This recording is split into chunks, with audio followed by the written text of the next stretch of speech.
آپ مانے یا نہ مانے، آپ یقین کریں نہ کریں،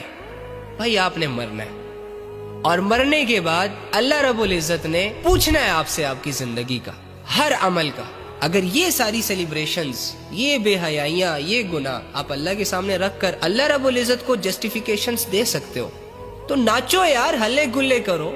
لفٹ ہی نہ دو ان سمجھانے والوں کو، ایٹ ڈرنک اینڈ بی میری۔ لیکن ایک حدیث یاد آ رہی ہے مجھے، من تشبہ بقوم فہو منہم، جو جس قوم کی مشابہت اختیار کرے گا قیامت کے دن ان کا حشر انہی لوگوں میں ہوگا، انہی لوگوں کے ساتھ وہ اٹھایا جائے گا۔ یہ ہا ہو کرنے والے، یہ اللہ کی دی ہوئی آوازوں کو اللہ کے اگینسٹ استعمال کرنے والے، یہ جسموں کا تماشا دکھانے والے، اگر آپ لوگوں کو بہت اچھے لگتے ہیں، اگر آپ کی نظروں میں یہ بہت کامیاب لوگ ہیں اور اس لائق ہے کہ ان سے آٹوگراف لیا جائے، ان کے ساتھ سیلفیز بنائی جائے اور ان کے ساتھ مل کر انہی کے کرائیٹیریا کو اپنا کر اپنی زندگی بھی ویسی ہی جی جائے، سو کیری آن۔